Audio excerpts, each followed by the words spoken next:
all over again up here. Oh, Uh, be, oh, recording Yeah, it. I would. And we're going to start the meeting with the oh, Pledge of okay. Allegiance.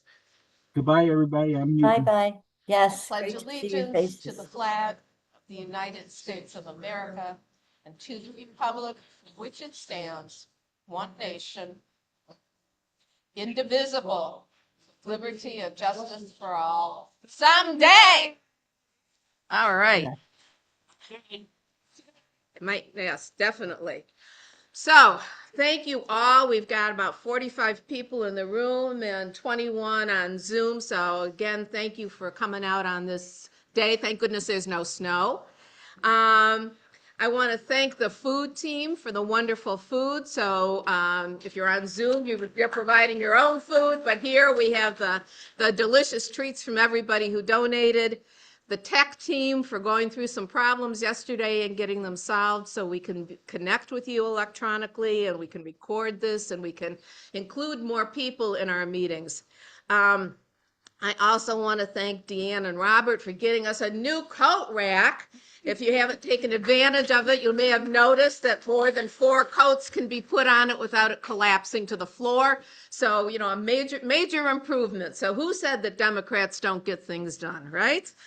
And I also want to thank all of you for being here. I realize you've got tons of other things to do, but it's really important, and I am, from the bottom of my heart, grateful that so many of you are here today. And so thank you from me. Bunch of chair announcements from me before we go on to our really interesting and jam-packed schedule. We're not having a movie night next week because we're doing our No Kings event the next day. So we just figured that might be too much. We had 2 great movie nights. We're going to do it again. But if you want to go to the movies on Wednesday at the Garden Theater, our friends at Woo Woo, their community radio, are starting their film series, and it's a film about Howard Zinn. So 7 o'clock at the Garden if you really want to go to a movie this week. So we're doing that. If you live in Copemish, sorry. I can say DeQuinder and Gratiot, but not, they are looking for a temporary president through November, and then a couple trustees. So if anybody lives in that area, which is in Wexford County, Wexford? Anyway, if you want to participate in that, if you live in that area or know of anybody, please let me know and I'll give you the contact. 10 o'clock on Thursday, at Darcy Library, our own Kay Boyle. She is donating her collection of feminist literature to the library. So if you can attend that, that'll be a nice event. So that's 10 a.m. at the Darcy Library in Beulah. Boyne. Did I say Boyle? I'm sorry. Kay Boyle is no longer with us, I know. Kay Boyne, who still is with us at age 95. It's her feminist collection of literature, yes, to the library. To the library. The library gets the books, yes, Colin. And that's Thursday at 10 o'clock. Right after this, we are having our county convention. Those of you who are eligible to participate should have received something on Thursday from me. If you are on Zoom and you are coming to our COCO, our county convention, please don't disconnect from Zoom. Don't leave the meeting. Just keep, either reduce it or something until we start at noon or what, but please don't break that connection. That's going to be after this meeting. Our state convention is April 19th. We've got maybe about 6 people going at this point, which is great. If you're interested in going, you do have to be a member of the Michigan Democratic Party. You can join for free. There are links where you can join for free.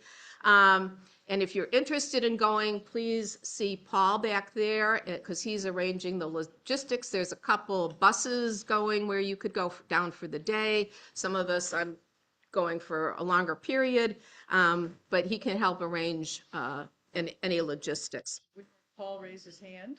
Paul can raise his hand. He's back there under Kamala Harris, under President Harris, yes. And we do have a guest, Jenna, yes, who's just going to talk for a few minutes about some signs. Jenna, you need to be by the. Oh, Jenna, please come up here. Thanks. Yeah. okay, wherever we can get you. Right. Right. Just Here, okay. Yep. All right, now, this was a labor of love. My next door neighbor for 20 years was a man named Jay Johnson, who was very active in the Leelanau Dems, founded the chapter. His wife was chair for 30 years. He was an attorney for the prosecutor for the federal government, mainly working with NOAA saving sea turtles. He was a JAG officer. Wonderful, wonderful man.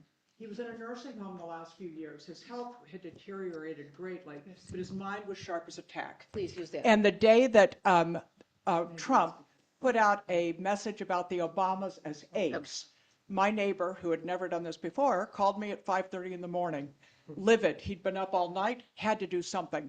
What we finally decided to do was he and I paid for signs to be made. My son helped do the graphics, and we wanted to just counter the idea of hatred living in the White House. These signs are here. They're free. We just want them to go to good homes. The Leelanau Dems have put out a lot of messages since the signs were created or were about to be sent. Jay passed away of congestive heart failure. So sorry. And so now these are a memorial to my dear friend.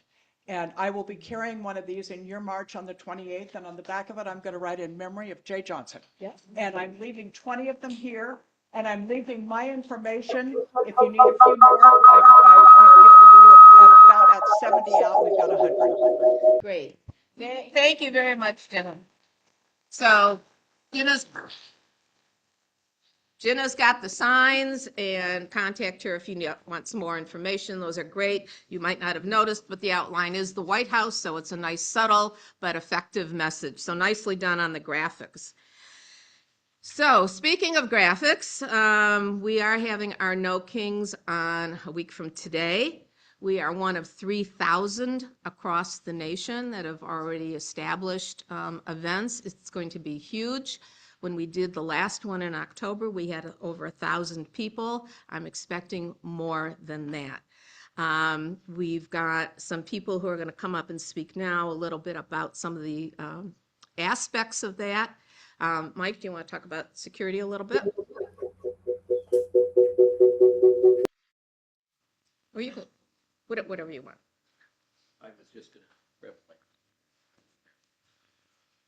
grab yes, I've been trying to help with safety and security. It's important.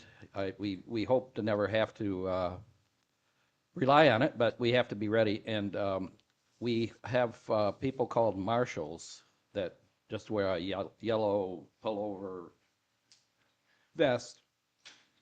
And I have about 14 of those people for next Saturday, but I could use a few more. I'll get my contact information in the chat. I'm asking the ones that have already signed up, and some of you are here, and there may be some online. We're going to meet here at 11 a.m. next Saturday. And the reason for that is I don't feel like we can just go over to the post office like we have in the past and go over these ideas. So we're going to meet here for about 45 minutes or an hour, and I will have them printed out so we can look them over, talk about them, and at least be familiar with the ideas. And like I said, I could use 3 or 4 more people if you feel inclined to sign up. The main job in my mind that is present is keep people out of the road. You won't believe how many people think that if they can just lean out there on the road a little farther, it's going to be more effective, and it's scary. And the traffic moves along there pretty fast, and there's a hill, and so mostly your job is to remind people not to get in the road. We're going to try to stay right on the sidewalk because of they can see you just as well on the sidewalk as they can if you're leaning out over the road. So you're not as much of a target there either. So. Anyway, anybody that wants to join that effort, my I got it. contacts are in the chat, and show up one way or another. Thank you. Weather gonna warm and dry? We don't care. Thanks. Thank you, Mike. Another job of the marshals is we want people to spread out along 31. We are expecting a lot of people and to have them all bunched up around, the church and whatever. So we're going to be also encouraging people to park near where you want to stand. So, park down, but just, don't park in business parking lots. There's plenty of parking on side streets. Please don't block either private or business driveways. We're trying to be really good neighbors while we're conducting this peaceful protest. And so just keep those things in mind. So the marshals are there to help you. So please heed them because they're volunteers like the rest of us. We just want this to be safe and effective. So that's the key for that. Michael Hertz, you want to talk about speaking of visibility? If I use this one? Sure. Okay. So I'm hoping that when you folks walked in, your eyes were working and you all saw version 3.0 of the Benzie Visibility Brigade's sign that is up at the front that clearly says no kings on it. That sign has 3 poles attached to it. There will be a second layer of letters underneath. This sign will be one of 3 that's going to the rally next week. I need 9 people to man these signs. Each sign takes 3 people to hang on to it. She's going to speak after. So that's going to be really, really important. The other signs will say probably no war, no ice, and I'm not sure what the third one will be. One will be on the ball field side of 31, one will be on the church side, and then the third one will probably be further down US 31. I want the 2 that will be opposing one another to be where the speed limit is lower so that it will be more visible rather than people blowing right past doing 55 miles an hour in a 45-mile zone. Anybody that wants to help, by the way, to create the letters, please contact me. We have a great time. I want to give a shout out to Ann Holm, who is not here, and to Marcy Grudzian, who is sitting right here as well. They were absolutely terrific. As well, Jana's husband, Michael, helped me create the polls to do that. So please help. It's really important that Benzie makes this kind of clearly visible statement from the road.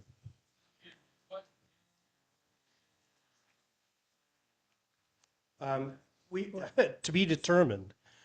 We had one just this past week that kind of got all bollocksed up by the snowpocalypse that we just had. So we're going to reset probably sometime next week and the week after that. You got to contact me. Oh. My number, 231 651 1905. Mike Ross had a comment. Here. Oops. Sorry. Are we going to meet at 11 here for some more sign manufacturing? We usually have. Yes, we are. We're going to probably have to talk to Jim, but usually around 9:30 or so. So there'll be some sign making going on here at the office. There'll be a meeting of the marshals. There'll be a little, group of the office will be busy. So, What time might that be? Just so you don't know. 9:30? But about 9:30, I think we should open the office for sign making. Okay, I just want to make sure that got out there. Okay. Thank you. Thanks, Mike. Okay, and Barry, do you just want to talk briefly about the petitions that might be going around? Okay. So in addition to we're also going to have some people walking around with clipboards just asking if they're interested in any of our events, not asking for membership or money or anything, but if they're interested in knowing more about our events, just to sign up. So we'll have some people with those clipboards, and then Barry's got a clipboard petition. I do. Is this working? Yes? I'm going to leave a clipboard here in the building today so you can put down your name and contact information because we have a few details to work out yet. But VNP is back up to causing some good trouble, and they've got a Mop Up Michigan campaign going still till May 13th. They need signatures. This will help take crazy amounts of money out of politics, to put it simply. I don't know if I need to say any more about that. Nope. I did want to say that there is a church at the top of the hill in Benzonia, just slightly west of the highway on Barber Street. There will be restrooms available there in case you want to take some of the pressure off the coffee shop and the other places that we might sneak off to during our march. So those restrooms are available. Just go in the south end of the building, and the people at that church would be happy to help you in that way.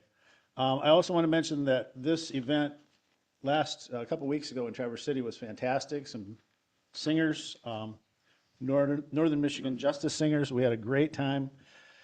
And we're going to try to replicate that to some degree here in Benzonia on the 28th. And we've got a couple people that are going to help lead singing, Louise Brody, I think, and Betty Deemers.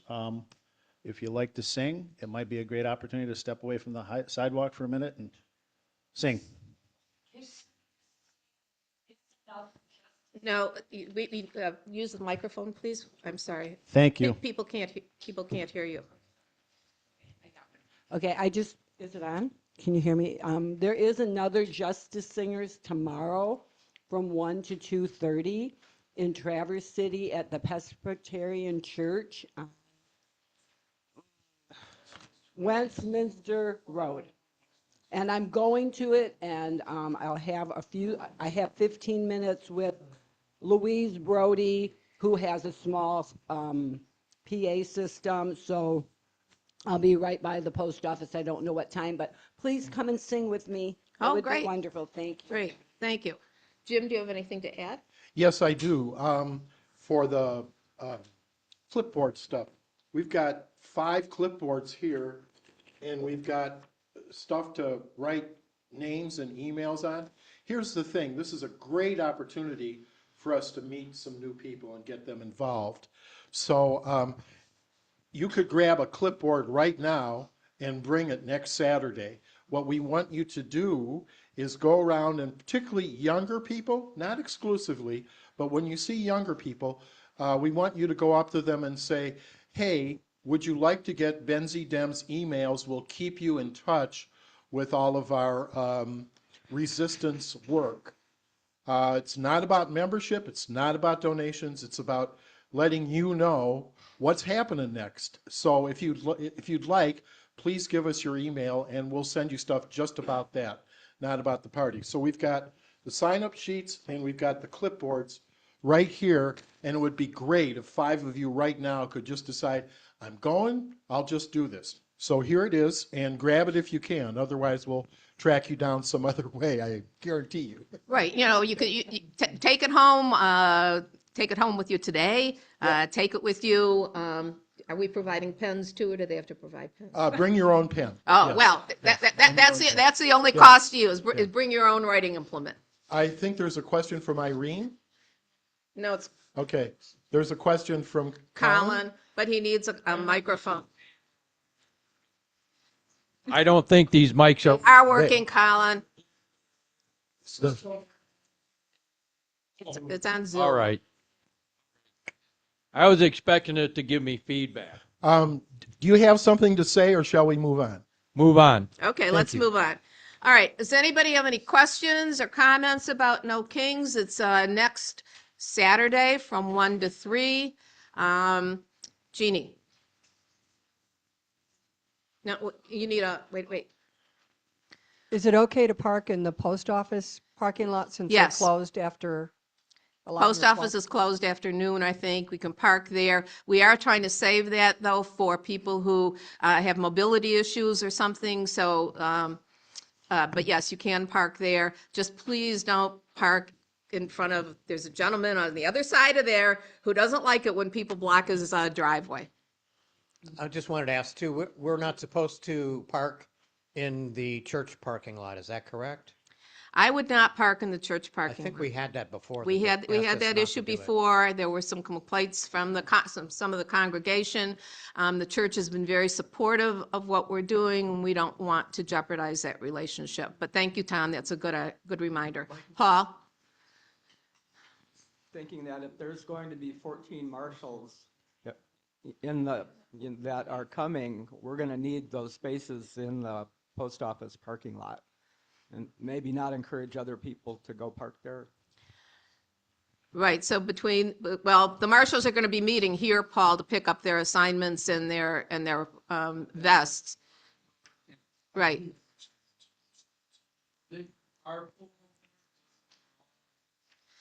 It's going to work out, Colin, don't worry. Okay, we need to move on because we've got still a lot to do.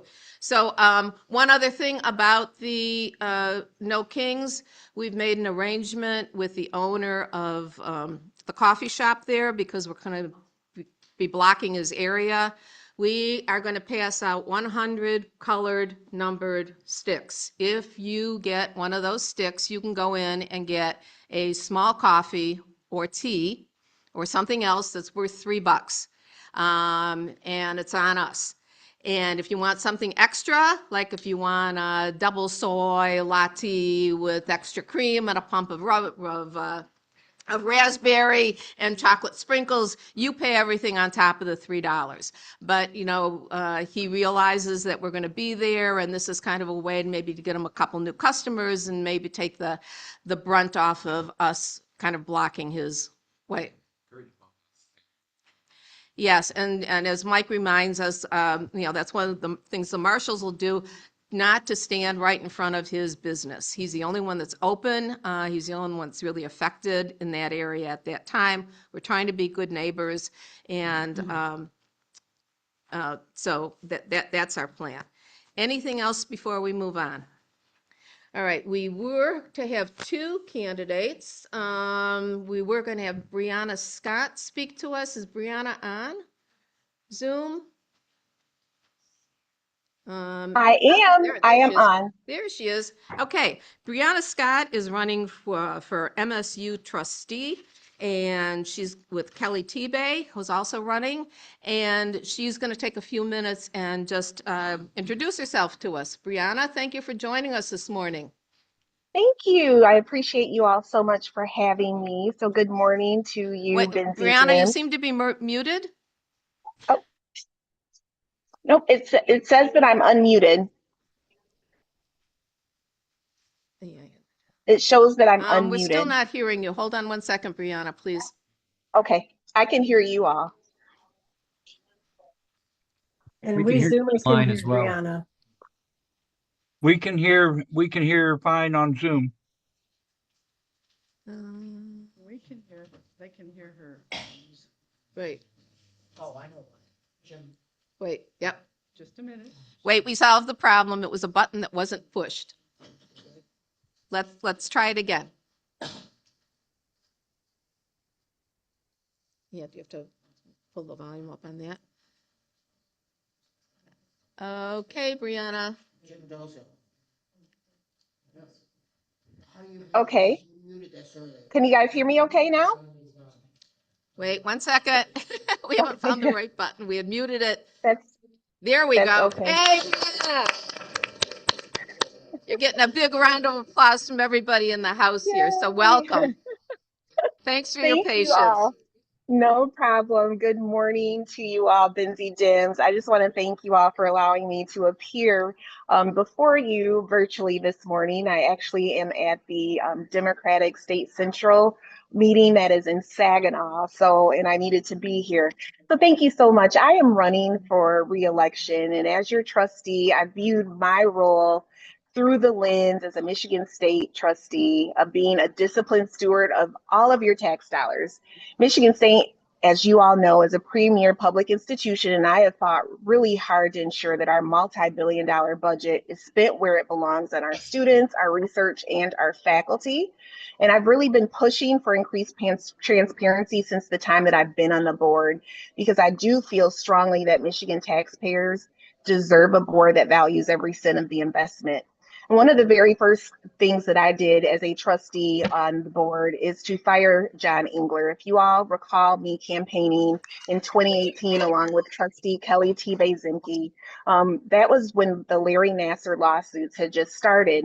And we were both really disturbed by the fact that the trustees at that time thought that John Engler was the appropriate person to have leading our university. And so I was really proud to cast that vote to get him terminated and to make certain that we had an opportunity to bring someone that was more aligned with the values of Michigan State. I also campaigned on affordability.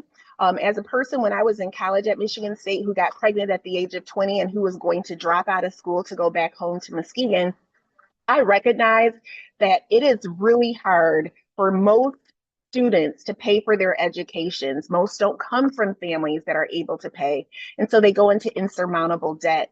I was lucky enough when I was at Michigan State to have my business college work study boss walk me over to the student services building to help me to find additional financial aid so that I could stay at MSU, to keep my job for me while I was off of maternity leave, for my professors at that time to make sure I got my homework while I was off for maternity leave, and for my sorority sisters to throw me 2 baby showers so that I had everything I needed for my son.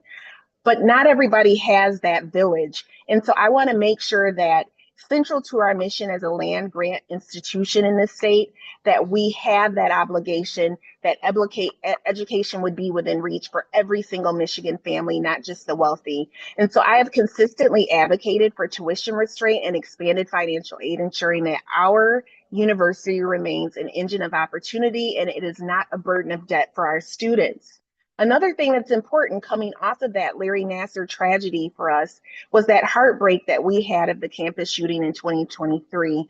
And so I've really been leading the charge for systemic safety reforms on our campus with increased campus security. We have more lighting and also expanded mental health resources, as we really learned that coming out of COVID, mental health was a crisis, not just in the state of Michigan, but also on college campuses. And so really prioritizing a culture where our survivors are heard and our Spartan family feels secure, that they are able to get the counseling and mental health services that they need.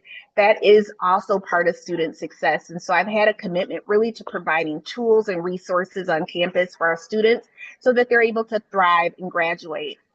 And another institution, importance for me is making sure that we have academic prowess at Michigan State. So that goes from our modern labs to our modern greenhouses and focusing really on that whole student experience, making sure that our students have career readiness, making sure that they have resources so that they are capable of graduating, are also prioritizations for myself. And I know that MSU doesn't just run without the hard work of everybody that keeps it moving, and those are our unions. And so I've stood shoulder to shoulder with our unions on campus, securing fair wages, voting for our neutrality resolution at Michigan State, which allows for the organizing card check process. And so I've been a supportive partner to labor, which I believe strengthens the entire Spartan community. And last, I really feel important as a person of color, and also the only person on the Michigan State University Board of Trustees that lives in a rural area and also on the west side of the state. And a lot of people don't know that. All of the trustees are typically from Southeast Michigan or from the Lansing area. So I feel it important to represent for people like us that are in more rural areas, such as where I live in Muskegon County, and also from the west side of the state. I fight for that to be equitable, as well as making sure that MSU is always inclusive and that we are accountable for every student having a seat at the table, making sure our faculty and our staff are treated fairly as well. And so I want to continue to do the work. Trustee Kelly Tebay is the other incumbent running. We are asking that you all believe in us enough to show up on April 19th at the endorsement convention. I know a lot of people feel like that's really far away, but it really is important to have that support there, because without it, we won't get the endorsement for reelection. And so I'm asking that you please endorse me for reelection to the Michigan State University Board of Trustees.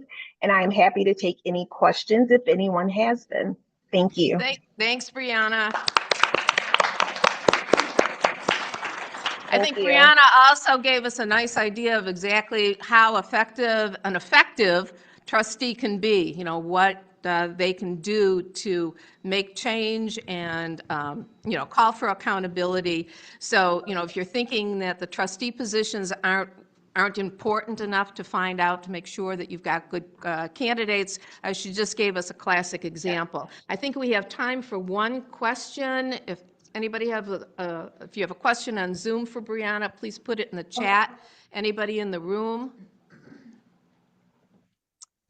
I'm not seeing anything in the room nor on Zoom. But Brianna, thank you so, so much, and I look forward to seeing you, and I know the others who are coming to the convention, seeing you in April. I look forward to seeing and meeting with you all in person, Lynn. Thank you so much. Thanks for spending time with us this morning. Thank you for having me. And our second candidate is Suzanna Shkreli. She's a candidate for Secretary of State. Some of you may have met her when she was here maybe about 6 weeks ago. I think there were about 10 or 15 of us here for a meet and greet. She, again, has wanted to speak to us, so we've got a couple minutes for Suzanna. Suzanna? Hi. Hi, Yana. Hey, good to see you again. Good to see you too. Hi, Benzie Democrats. I've been on since the coffee hour. I've heard about bears. I've heard about other animals, and I'm so happy to speak to you all today in advance of the convention. I too am at the State Central Committee. I wrapped up a nearly week tour in the UP and drove down last night to make the State Central. So I really appreciate the opportunity to speak to you all. My name is Suzanna Shkreli. I am the proud daughter of Albanian immigrants who fled authoritarianism in the former Yugoslavia. And I tell everybody I grew up tough because I grew up playing ice hockey. I was the only girl on an all-boys team. And my mom wanted me to be a figure skater, but I told her I needed a little bit more action, so I played hockey until I was about 17 years old. I also grew up learning the value of hard work. I grew up in my parents' restaurant. My dad is 70 years old.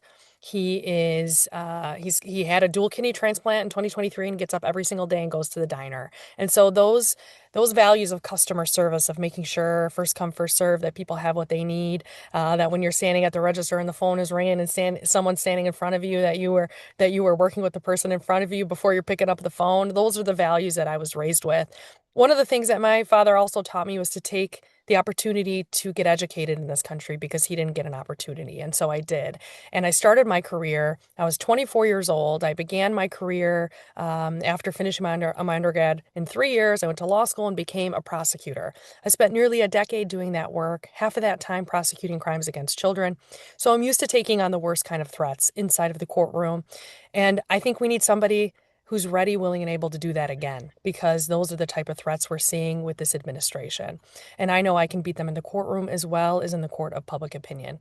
For the last nearly 8 years, I've been in the Whitmer administration. I am the only candidate in this race that has state executive leadership experience. I oversaw the state lottery for nearly 2 years. It's a multi-billion-dollar enterprise with over 8 regional offices and over 200 employees across the state. I also served as the state's first ever juvenile justice director of reform for DHHS, the child advocate for the state as well, which was also another cabinet position in the Whitmer administration, as well as deputy legal counsel to Governor Whitmer. And during that time, my portfolio included emergency management. And so we saw everything from the Midland Dam breaking to COVID-19, to the Ray Township fire, to a 500-year flooding incident, to the meeting of the electors in 2020. And as deputy legal counsel, I worked on election issues, and I also worked the meeting of the electors, which took months of planning, because we had threats coming from this administration and across the country. We didn't know what we were going to get that day. So I could never imagine a time, being the daughter of immigrants who fled authoritarianism, that authoritarianism would take root in this country. And so we walked into that Capitol not knowing what was going to happen that day from a threat perspective, but we were prepared, and we helped the governor deliver on her constitutional obligation to deliver those presidential electors. extremism has only increased in this country. And I'm running for Secretary of State to stand up for your voice, your vote, and your Constitution, and make sure that we're doing everything we can to push back against these threats. But I also want to make your lives easier. Customer service matters to me. And so I've been traveling the state listening to folks about how we can improve systems. And although the appointments process is wonderful, I know that if you don't have an appointment in some areas of the state, you get turned away and you get told to come back a different day. That can't happen. We got to make sure that people, when they come into a government agency, are getting the service that they need.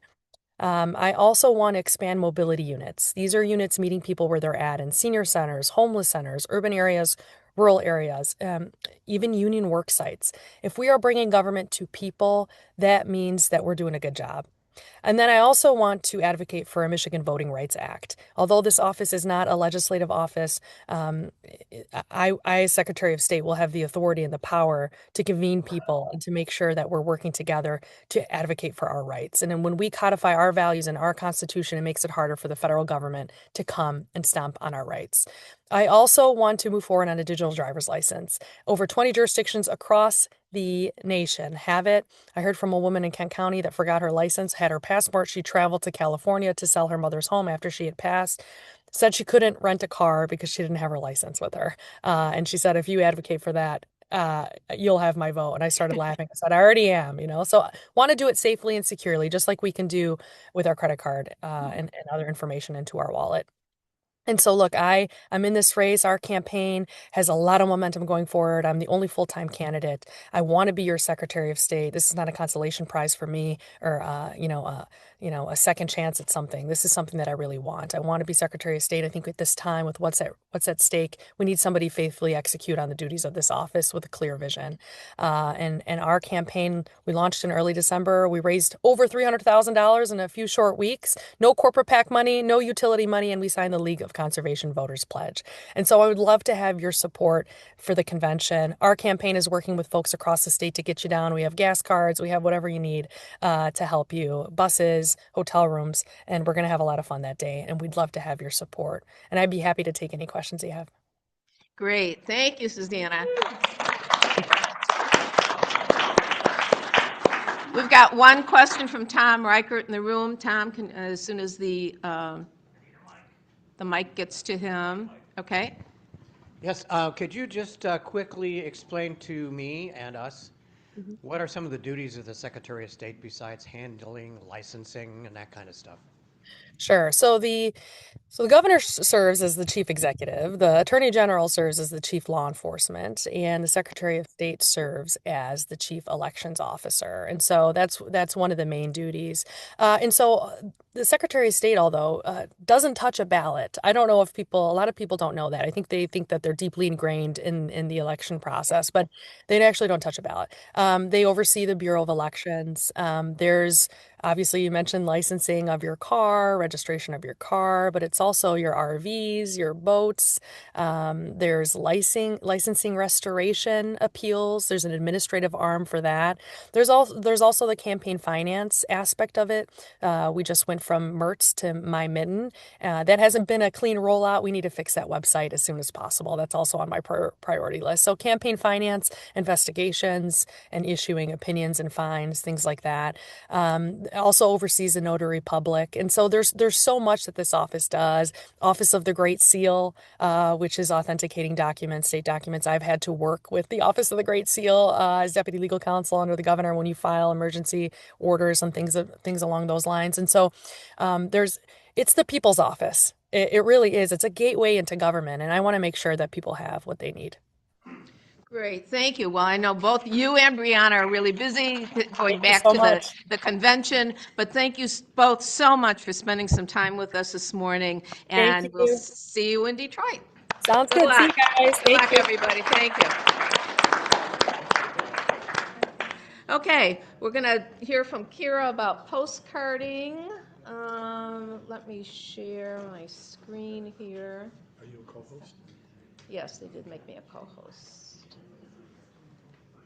Wow, that was fast. But we're not seeing it. There you go. Seeing it now. Okay, Kira, go. Yeah. Okay. It'll show up. So hopefully on your screen you are seeing There it is. oh, good. Go, go, go. The postcard that we are working on. This is not the finished postcard, but it's very close. So you can see essentially what will be on this postcard, the message that we want to send. And we are hoping we will be printing 1,000 of these and sending them to independent voters in Benzie County. So essentially, you know, what will it take for you to vote with us? So I just wanted people to know that that's some of what we're doing. That's one of our projects, and we do have a list of people who will be addressing these postcards probably sometime in May or June, and then we'll be sending them out. So you can watch for requests for people who want to address postcards to come and have a party. That's all. Great, thanks, Kira. All right, let me stop sharing. All right, good. All right, next we are going to hear from our real fearless leader, Jim Dulzo, as soon as I get the microphone over via my coffee. Thank you very much. And he's going to talk a little bit about our banner ads, Baldwin visit, and then lead into our main speaker. Okay, banner ads, yeah. We ran a bit of a kind of low-profile fundraiser when stuff happened, and the rate on our banner ads on the front page of the Record Patriot, the cost tripled, and we didn't really have it budgeted for that.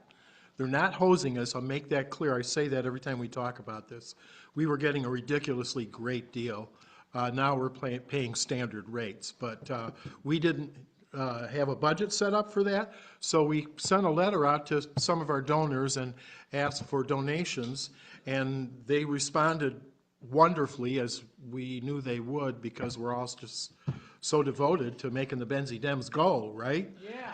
And so we now have the money raised and in the bank, actually, and on its way to the paper to cover the banner ads through the end of the year. Thank you. Thank you, everybody. Thank you to those who donated. Thank you for those who kept encouraging us to do it. So thank you, thank you, thank you. Great, so Baldwin? Yeah, so we went to Baldwin 2 Saturdays ago.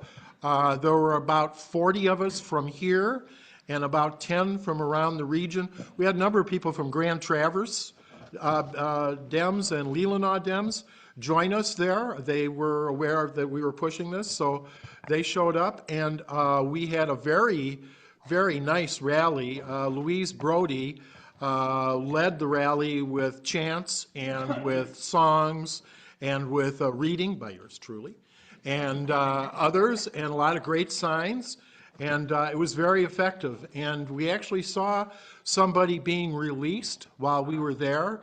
They had their big garbage bag full of clothes in the back seat of the car, and they pulled out and gave us as they left, and other people coming in were kind of doing the same thing to us. We saw this really large Cadillac pull in with a white lady in it, and we figured that was probably an attorney for one of those folks in there that was going on. So there was a lot of exchange going on besides the inside and the outside with it, and a lot of people saw our message. We think probably in the spring when they're maybe opening some windows, they'll be able to hear us better.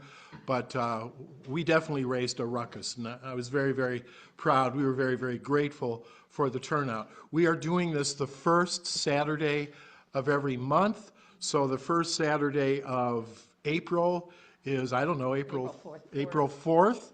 We'll be doing the same thing. We meet here as early as 10 o'clock for coffee and nutrition. And then we leave here around 10:30. We get there around noon. We stay for about an hour. You're back to Benzie around 2:15 or 2:30. It brings a lot of meaning when you do it, I have to say. You think of what those people and their families are going through. To ignore it or to not point it out seems like just the wrong thing to do. So you might want to try to avoid busing the bikes weekend. Well, we'll do it on the first weekend every month, no matter what else is going on, because this is important. Okay, so thank you for that. Now, is that it? Yeah. Any questions on Baldwin or the other? Better be a good one, Colin. I'll try. one thing that concerns me is, we just had a great candidate for Secretary of State. I'm wondering how many other Democrats are running for that position, and actually how many other Democrats are running in all the positions that are coming up. Well, And that's can we not a- assume that this group here approves of that candidate as number one? I'm not quite sure if that's a question. I'll just say that we can't at this moment give you a list of all the candidates that are running. You can find that on the Secretary of State website or at Ballotpedia, but that's not something we can talk about at this meeting right now. We do need to move on. It's that large. Yes, it is. Yes. Yeah, it's a lot of people. Yeah, so be informed. Okay, so. Yep. Okay, so now we're coming to the main event, and I'm very, very pleased to announce our speaker.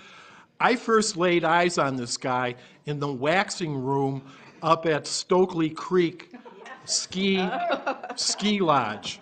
I didn't know who he was, but he was in a frantic hurry, and because the sun was going down, he wanted to get in a ski. It just arrived. He wanted to get in a ski before it got dark. So poof, he was gone. And I saw him again at dinner that night in the lodge. Turns out he's the guy I had like 48 hours before sent a resume to because I wanted a job with his group, which was the Michigan Land Use Institute. So that actually happened, and it was a kismet for sure. And I just have known ever since then that he and I are partners in making a lot of good trouble. Keith founded the Michigan Land Use Institute, which later became the Groundwork Center. He's been an award-winning reporter for the New York Times. He's been a great reporter for Circle of Blue, which is a local website outfit that's all about water around the world. It's global, has a global reach to it, and he does great reporting on water, on energy, on land use, on business, on a whole bunch of things that are all coming together with what he's going to talk about now. And we are so good and glad and happy that he still lives in Benzie County, I'll tell you. So please, a warm welcome for Keith Schneider. That's so kind. That's so kind of you, Jim. And all of you know that Jim is the best two-party, person around. So, and I'm never leaving Benzie County. Benzie County. I imprinted on Benzie County, like many of you on this call.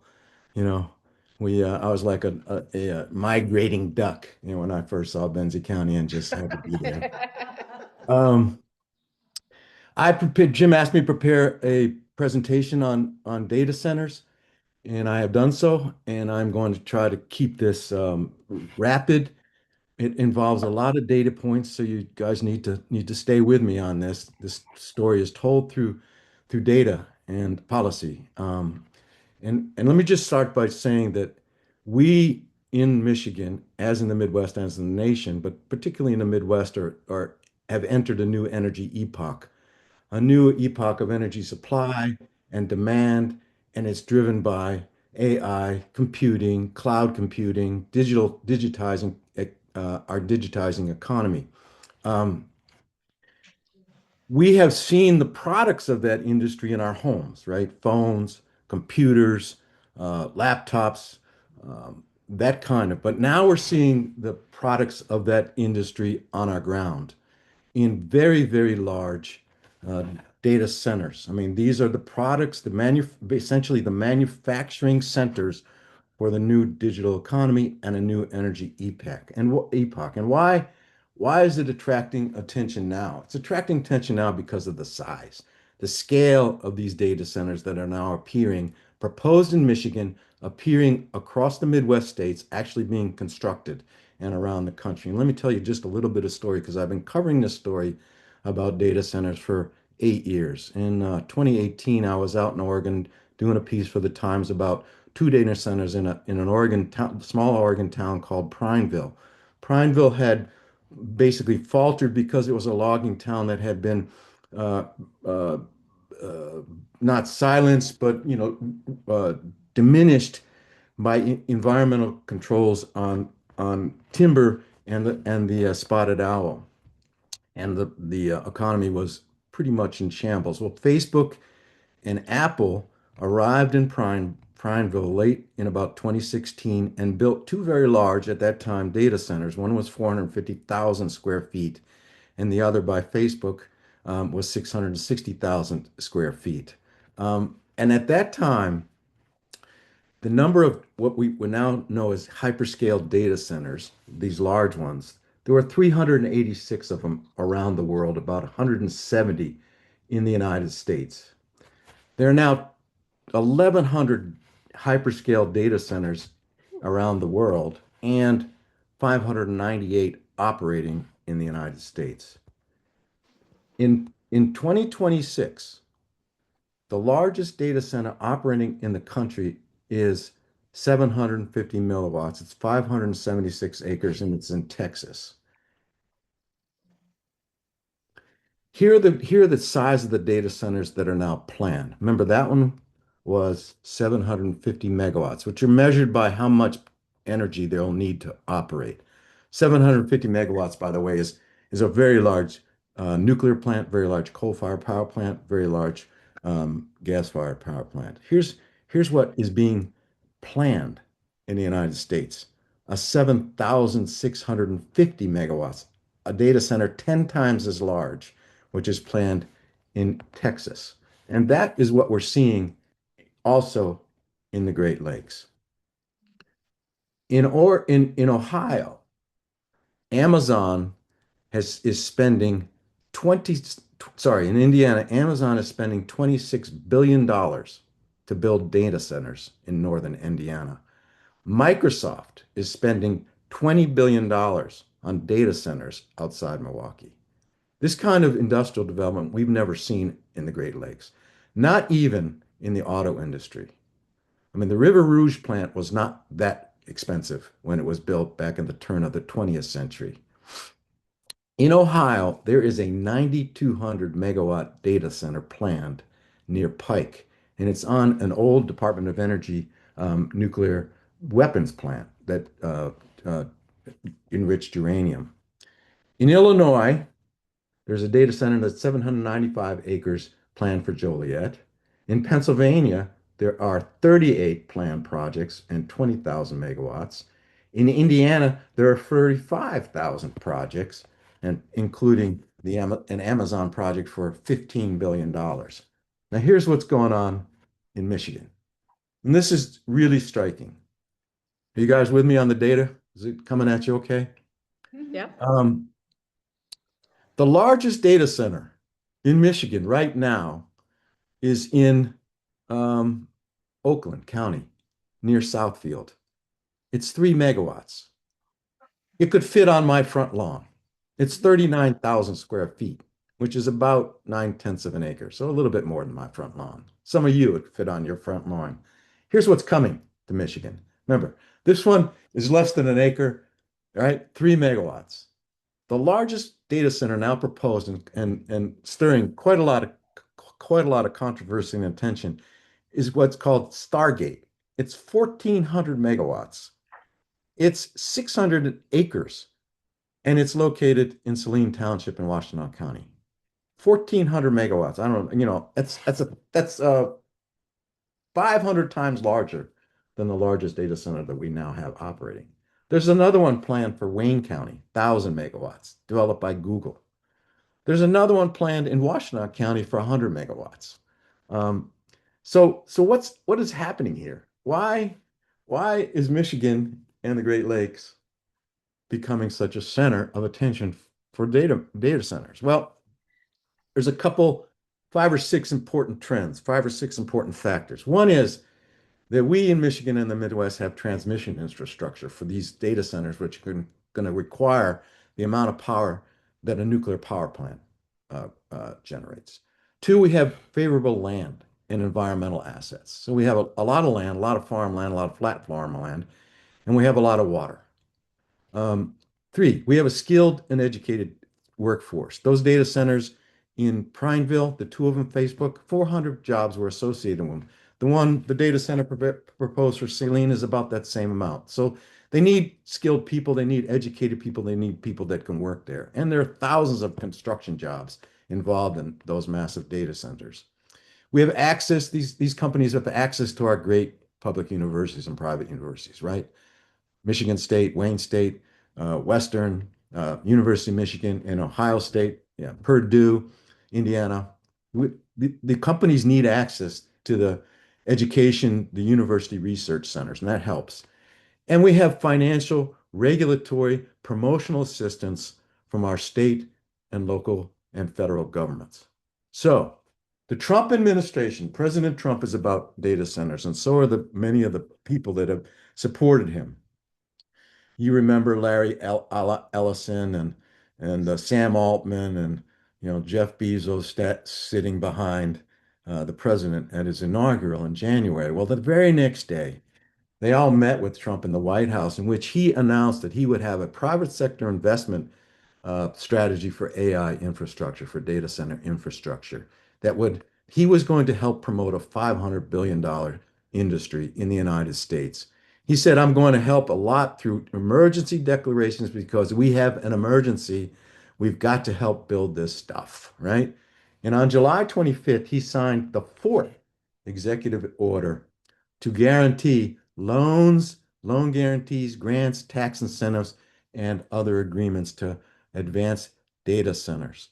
And in Michigan, we've had a lot of help from the Whitman administration and from the legislature to advance data centers.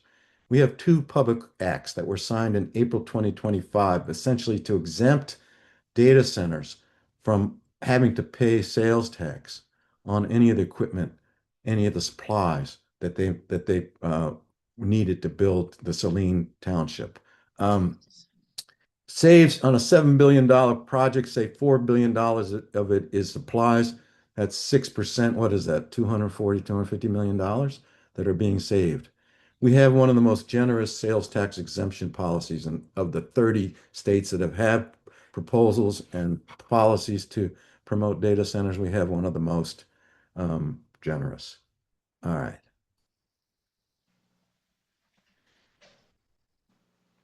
We also have a lot of support from our governor. And she called the Saline project, the most important industrial project or something, she said, something like that we've had in this state. And we have support from our utilities. DTE signed an agreement with the Saline developers, which include Oracle, to provide that 1.4 gigawatts. And the Michigan Public Service Commission very quickly approved that agreement between DTE and the Saline developers, despite the objections of our Attorney General, Dana Nessel, who objected pretty stoutly to the quick oversight. She called it unprecedented political and industrial pressure for MPSC to issue that permit for that the agreement between those two. But the MPSC also very quickly, so the MPSC made its decision on December 16th. 2 days later, it issued its permit to DTE to power that plant, and it had a lot of provisions in it, or all the provisions that it had decided in November to require data centers to meet requirements on how they would produce and generate their power and supply their power. Let me find it here so I can make sure that I have the right thing. MPSC, hang on. Give me a minute. The MPSC said that it would require the data center builders to pay 100% of the infrastructure costs for energy supply to their facilities, which means that Michigan ratepayers are not going to be responsible for paying those costs, and they could be billions of dollars. If DTE supplies that power, the data center, they are going to be required to meet the obligations of this regulation. That is, the data center builders will pay for Michigan, the DTE's energy supply. And they'll do it under long-term contracts. The MPSC required long-term contracts, 15 to 20 years. And they also have a provision that says if the data center supplier, the data center builder, pulls out of those contracts early, they still have to pay 80% of the cost of service. DTE has not signed that agreement yet because of those provisions. It's not clear to DTE that it is ready to meet those provisions. It was an effort by our MPSC to protect our ratepayers from the immense need for power, immense generating capacity, new generating capacity that is going to be required in the state in order to service the 11 proposed big data centers now proposed and planned in the state of Michigan. It's a pretty good rule in my view. And there's some other things going on in the state legislature that have, I think, some pretty salient effects on this. One is a group of lawmakers proposed uh, uh, um, a opposition legislation, both Republicans and Democrats, opposing the sales and use tax exemption. It was introduced on 12/16, the day that DTE agreed. DTE allowed the agreement between the Michigan Public Service Commission allowed the agreement between DTE and the Saline data center developers. So there's a proposal in to exempt, to oppose that sales tax to roll it back. The second is citizen opposition. We have pretty solid citizen response to these data centers. The first one canceled in our state occurred in Kalkaska in November. Some of you might have been involved. So a big data center proposed to be built on state lands, which would make it even more difficult to change the boundaries of state lands. The developer, Rock Locker, he called himself, didn't really have the money, didn't have the support, and was met by a wave of opposition in northern Michigan and withdrew the project. There are 19 other communities ranging from Saginaw, Muskegon, outside Mason. 19 other communities have proposed moratoriums. One is in Pittsfield, which is in Washtenaw County. One is in Howe, which is in Livingston County. So these local governments are proposing moratoriums. And there's national sort of state opposition. You guys might have heard that in Georgia, two Democratic candidates were elected to the Georgia Public Service Commission over Georgia's rising electric bills and the legislative and gubernatorial efforts there to promote new data centers. One area of concern that we've heard a lot about is water. They do use a lot of water. They're basically a manufacturing facility. And there's a lot of different estimates of how much water they currently use. So I looked around, I found sort of that they are forecast to withdraw 150.4 billion gallons of water between 2025 and 2030 nationally. So that's about what 5 million households use. But in the terms of water, that's 30 billion gallons a year. That's basically what a big nuclear power plant uses in a couple days. So in the Midwest, in our area, the water issue is going to be focused on utilities, on water utilities, because most data centers use water supplied by its municipal utility. And that's where the rubber is going to meet the road, in my view, on water use, particularly in the Midwest. So in terms of quantity, we use a lot of water in the Midwest. We have a lot of water. We have the Great Lakes. We use a lot of groundwater. Agriculture is the largest groundwater user. The data centers won't approach, agriculture and they use groundwater.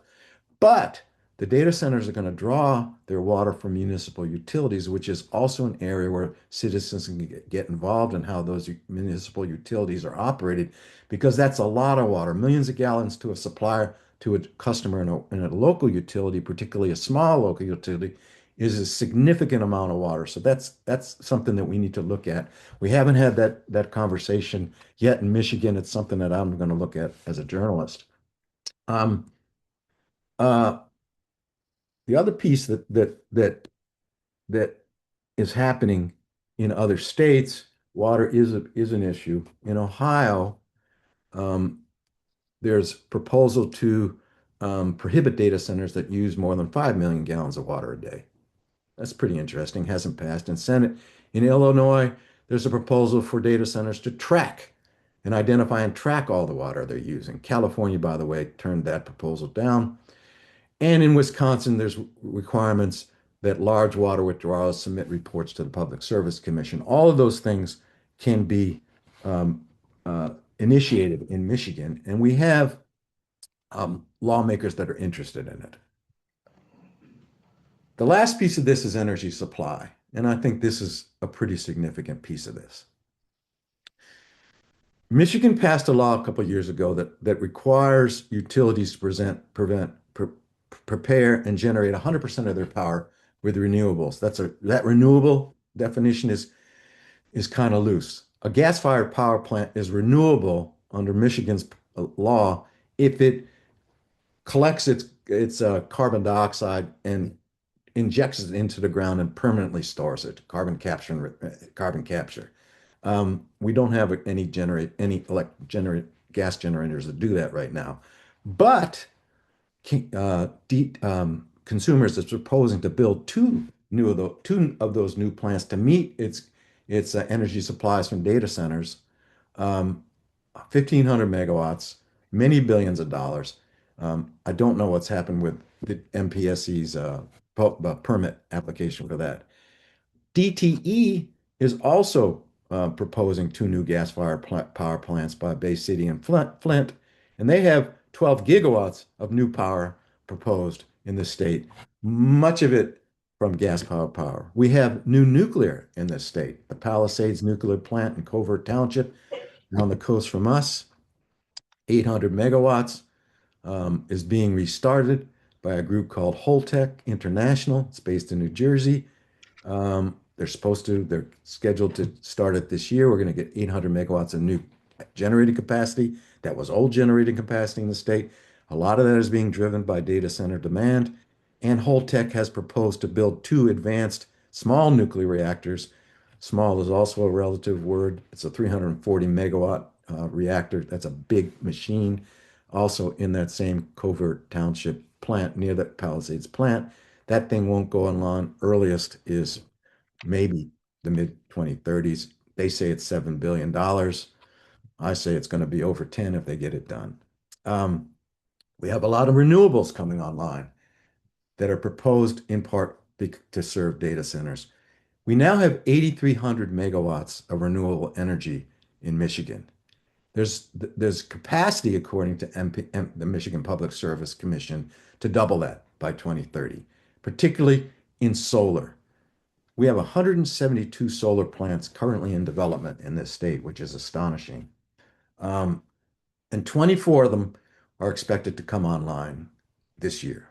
All right. So we have water, we have energy, we have these big data centers, and we have a state that's just at the start of this new epoch in energy demand, energy supply, and data center construction. And I'll just say there's tremendous amounts of information on this on the web.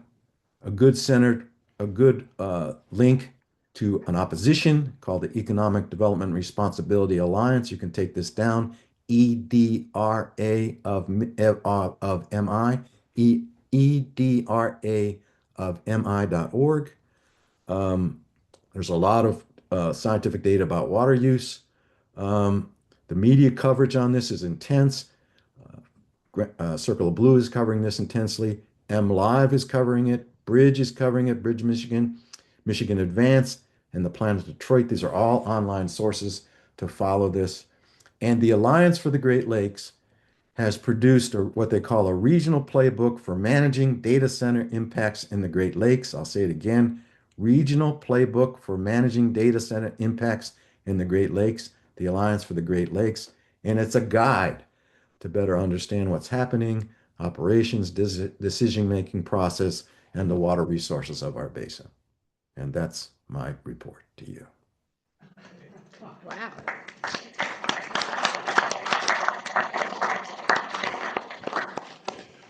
Well, thank you very much, Keith. There's an astonishing amount of information there. I'm sure that we've got questions.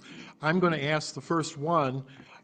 Do townships in Michigan under present law, have much legal leverage in forcing these plants to either not be built or built where they need to have them built, not where they want to have them built, and in terms of protecting local resources, particularly water, as well as access to energy.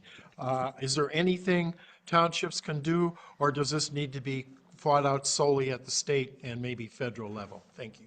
Well, the Michigan townships have a lot of authority to control their land. Let me first say that most of these data centers are not going to be in our area. We don't have the transmission infrastructure. We don't have the population centers. These are all going to be in southern Michigan because that's where the big plants are. That's where the universities are. The big cities are. It's close to the big avenues. Avenues of commerce in the Great Lakes, in the Midwest, in the nation. But township has a lot of authority. Townships can have moratoriums. Township has zoning authority. So yes, and townships can organize together to begin to address this. And townships have authority to pressure the legislature, both the Republicans and Democrats. And it's almost a bipartisan concern. Republicans and Democrats are concerned about this. And they're concerned about it because of the scale. The Orion Township, the Orion plant, the assembly plant in downstate, it's 400 acres. The Saline Township data center is like 500 or 600. These centers are enormous. And if they can be built on farmland, if townships have sort of unlimited or no zoning on their farmland. So if there's zoning in a township that is industrial zoning, yeah, townships can make a big difference in where they're sited, how they're sited, when they're sited. Townships can play a role in local municipal utility. We don't have quite that same issue here. The answer to the question is yes, townships can get involved, and there's enough regulatory authority and power at the townships to begin to address this for sure. Great, thank you. Are there any questions on the chat? We've got a couple here in the room. I have one. Okay, go ahead, Marcia. Good to see you. Thank you. Keith, thank you very much for this. I'm going to have to listen to it again when it's on our website. That was a lot of data. Oh, too much. I understand. I'm really sorry, Marcia. Wonderful. No, it's so important because we don't get it somewhere else. I mean, that's the problem. I've been thinking about the water issue because I'm hearing things from localities around here that even for instance, in Traverse City, allowing places that are being developed for housing outside of Grand Traverse, like in Leelanau County or something like that, they're trying to get to use the Traverse City sewer and water system, and it can only be expanded so far. And that's being limited. I mean, this is going to, and I've read about it happening also in places like New England where they're trying to put data centers in, and people they just don't have the capacity locally to do it for these concentration camps that ICE is putting up, for instance. They can't deal with the number of people who are going to be using the sewage system. So, yeah, I mean, we don't have sewage. I mean, is there a sewage? Honor has a sewage system. Beulah has a sewage. This is in Benzie County. I don't think there are any other sewage system, and they cannot handle. Yeah. Both of those sewage systems are sort of at capacity now. Let's just talk about data centers. I mean, the water piece in data centers almost, I wouldn't say eliminates, but is prohibitive for data center development in our area, unless they develop on the coast and they're pulling water out of the Lake Michigan, or they're developing along one of the major rivers. We have natural rivers that would be very difficult for them to do. We're just not set up in the either environmental or industrial infrastructure for a data center of the sizes that are being proposed and are likely to be built in southern Michigan. Great, thank you. Colin, you have your hand up. Is this about data centers? Okay. I live close to the shore of Lake Michigan. I've taken a GPS and measured the elevation at Lake Michigan, and on my property it's 130 feet, which just so happens to coincide with the depth of my well where they first reach water.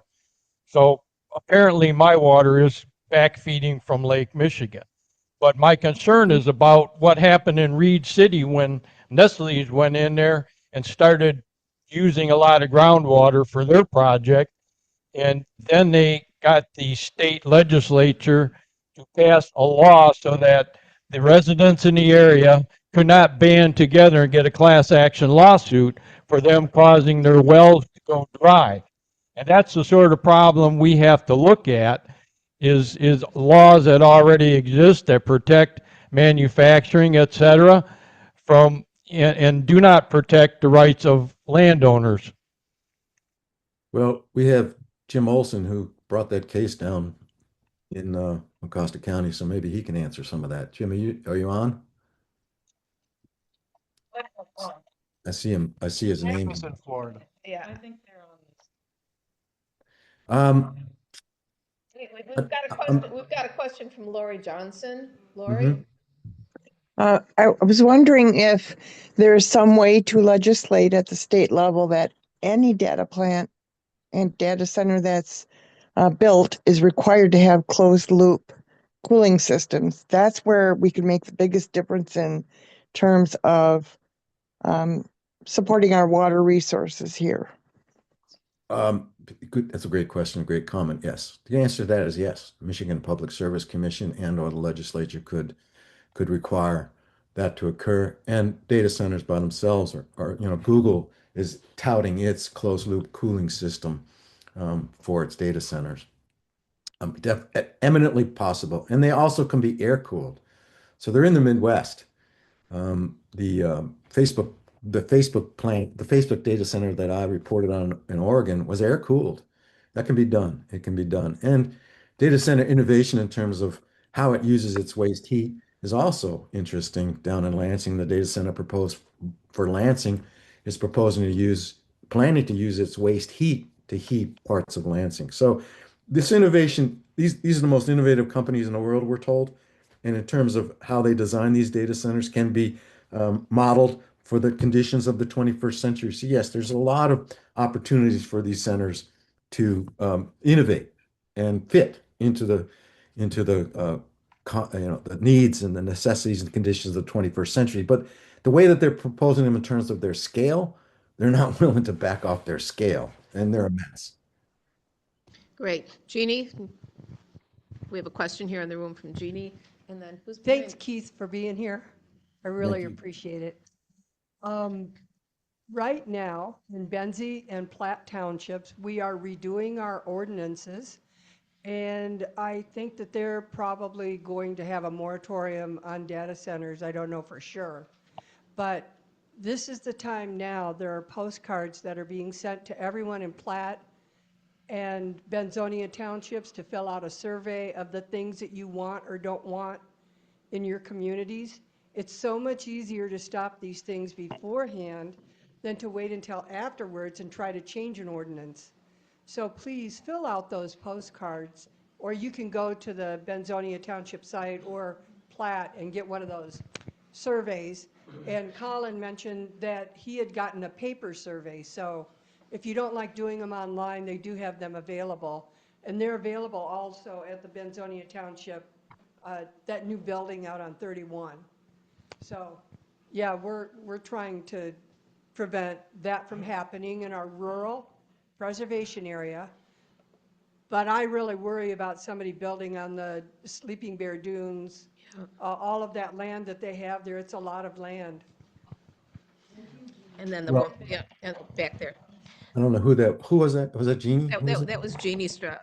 Hey, Jeannie, the data center thing to me as a local concern is not nearly as high as the housing piece of this. So where we need to really focus our efforts at the local township is how do we fit in Benzie County, the 200 people that come here to live, new residents to come and live. We've had an increase of about 2,000 people a decade since 1990.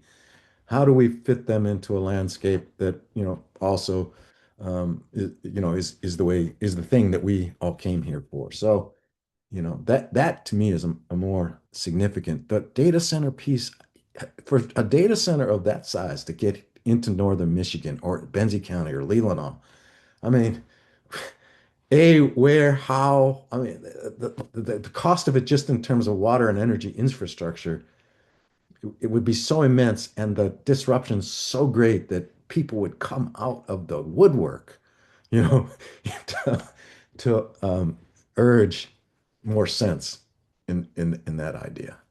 Okay, and we've got another question in the back. Hi, Keith. This is Peggy Case. I Hey. haven't seen you for a long time. Thank you for all that information.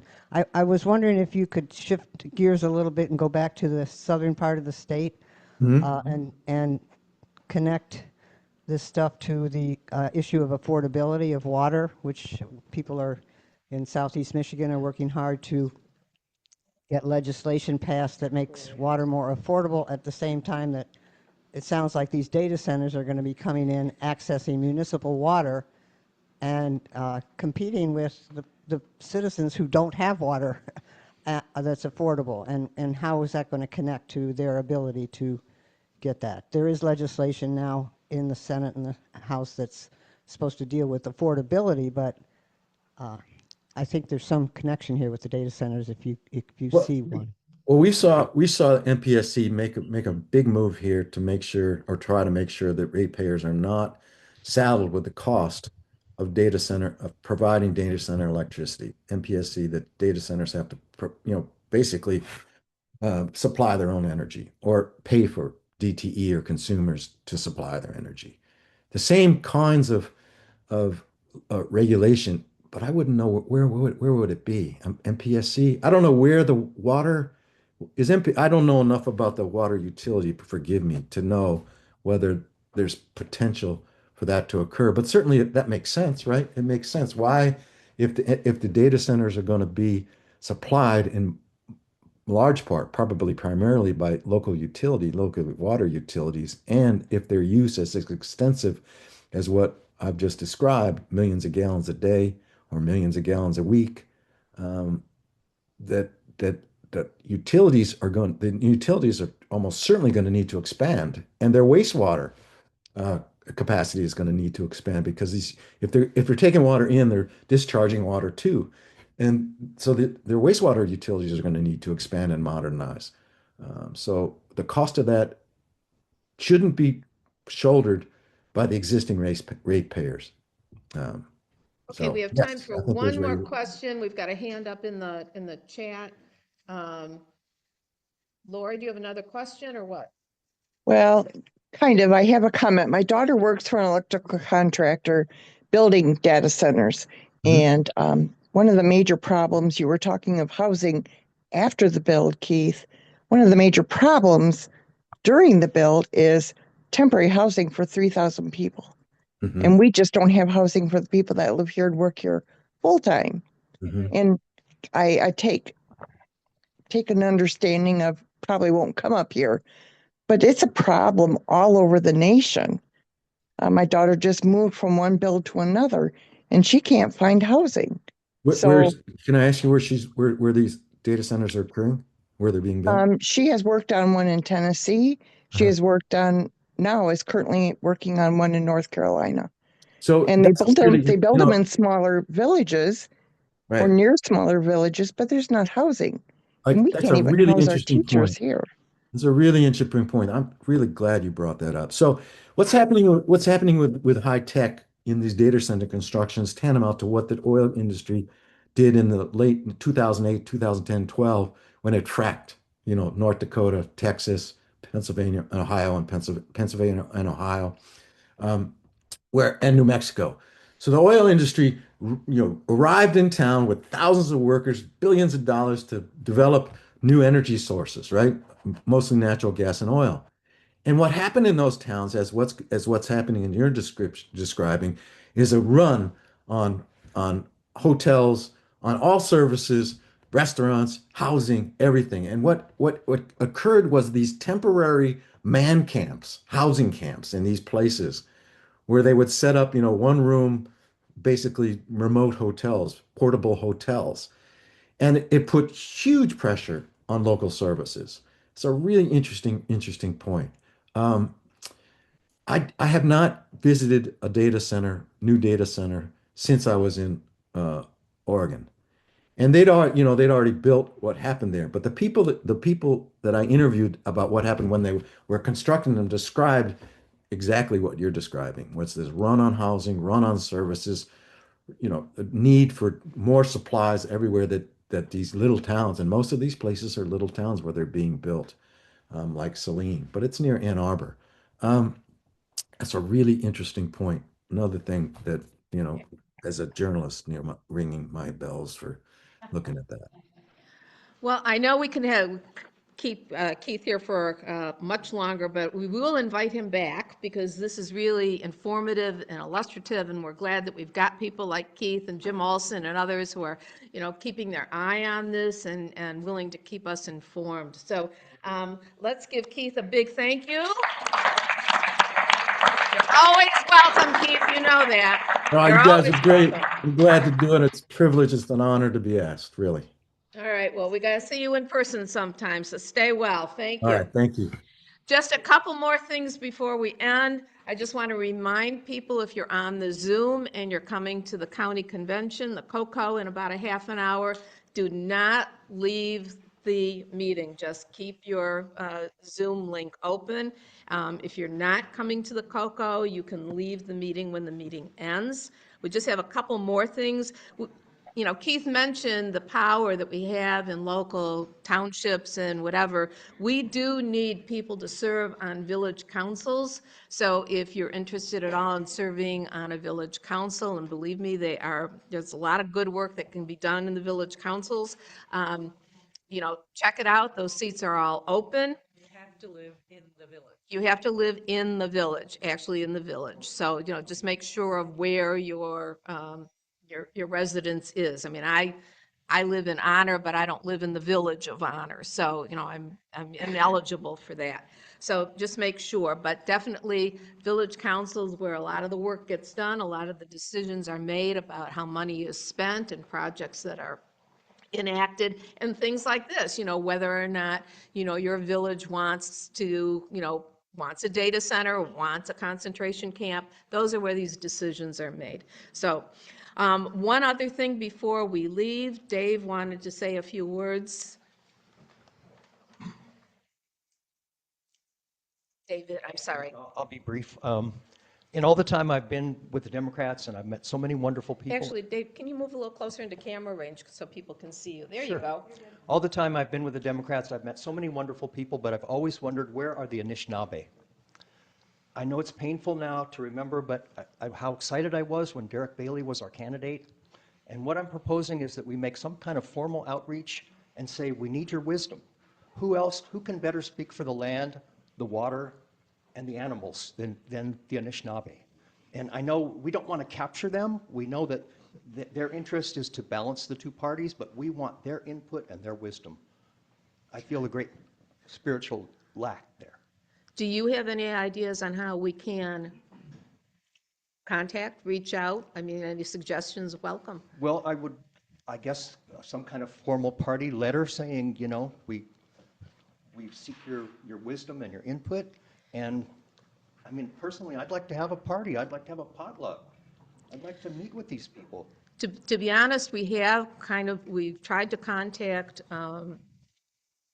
both groups a couple times. They're very difficult to reach. If you have a contact, I'd appreciate it. Emails I have sent have not been answered. Phone calls I have left, inviting them to come meet with us, have not been returned. So anybody has any contact, please let us know. We are trying, but it has to work both ways. They have to respond. But thank you very much for this. Yes. I feel the onus is on us. Well, outside of, short of going there in person and knocking on their door, what do you suggest? I'm willing to do anything.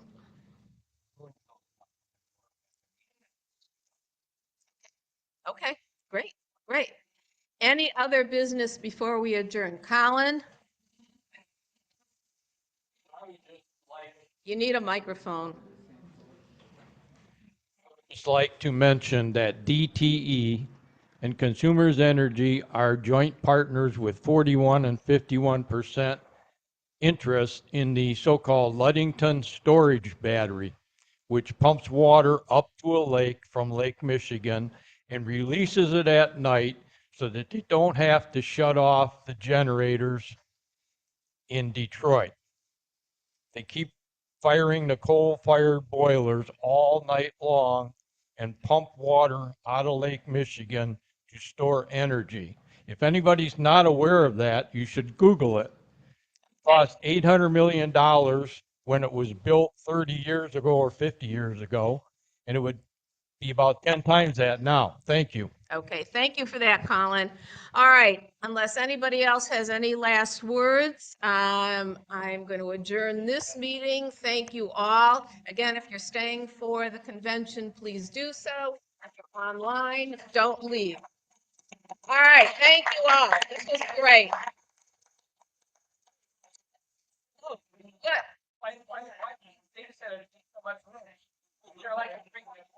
Yeah, they are. They're just tons of computers. They're banks and banks. This sounds like fun. They're banks and computers. When I was at NOAA, we had the geophysical fluid dynamics lab. They just had very huge computers to run all these computer models, and this is like on multitudes of sizes. Right here.